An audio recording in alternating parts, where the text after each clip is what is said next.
Hi, this is Dr. Sumant, pediatrician by profession, and I'm currently practicing in Warangal. This video is regarding superstitious threats in children. Every house, knowingly or unknowingly, practices some superstition or the other for protection or well being of the children. One of the common superstition from Indian households include black threads, అదే అండి తెలుగులో తాయత్తు అంటాము, which are tied on different parts of their bodies based on the practices of the community. This is something seen across the country, across religions, and it is a practice that is seen even in educated families.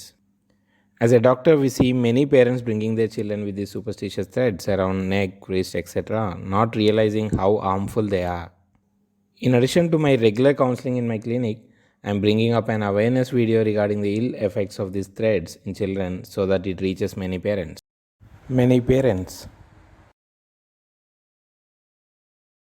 I recommend you not to use these in children because, first of all, any kind of cord or string around a baby's neck possesses strangulation risk, which is why even baby clothes without strings are recommended for infants.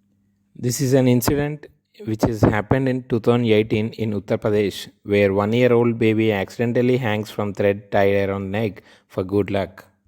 These incidents happen in and around every corner of our country quite often, but those doesn't make to news to bring awareness among society.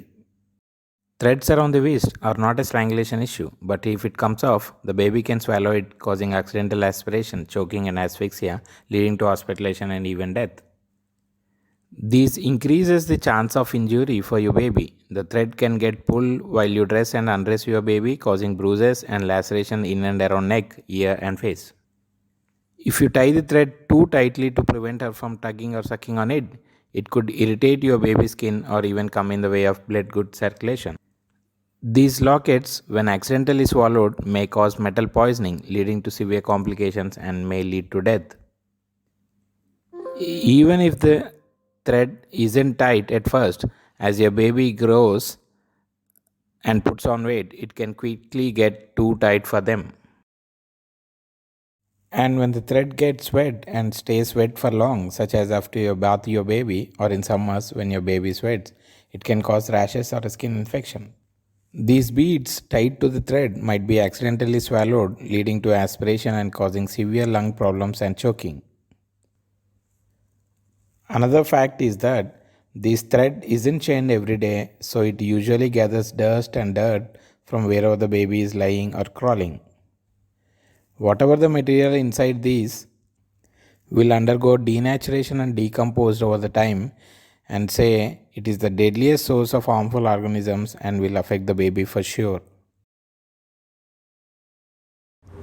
No matter how much you avoid, babies will definitely end up putting those threads in mouth, which leads to chronic diarrhea and recurrent vomiting. Frequent mouthing these threads will cause to intestinal worms, leading to growth failure. These threads are the biggest source of infection and leads to various infections, leading to repeated sickness of the babies.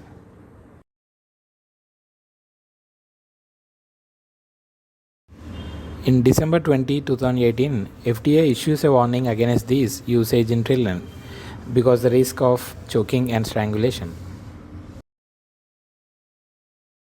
Come to look at it, most of the superstitions that we follow are demeaning towards women. Explaining these to a person from the lower strata of society is futile because that is what they have seen, believed, practiced, and grown up with.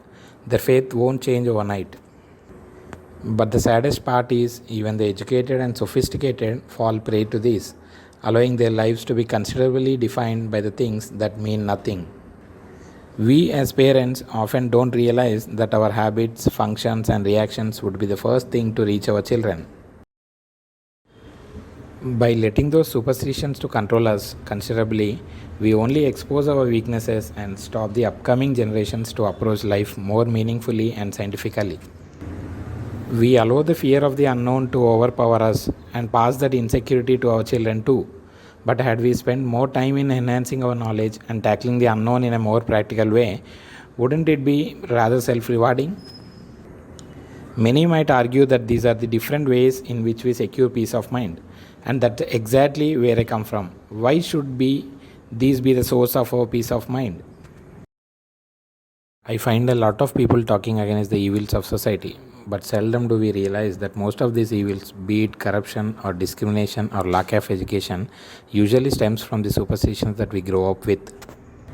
If the generations ahead must approach life with better knowledge and upbringing, it is extremely important for us, the parents, to instill faith in their and in our abilities rather than giving superstitions any place in our lives.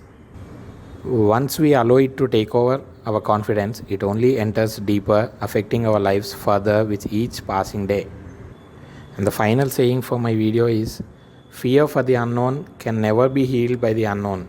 It can be healed only with the consciousness and awareness. Remember, there comes a day where your child gives excuse of absence of magic powers for his failures rather than his efforts. So say no to superstition, at least in children. Thanks for watching. Do like, share and subscribe.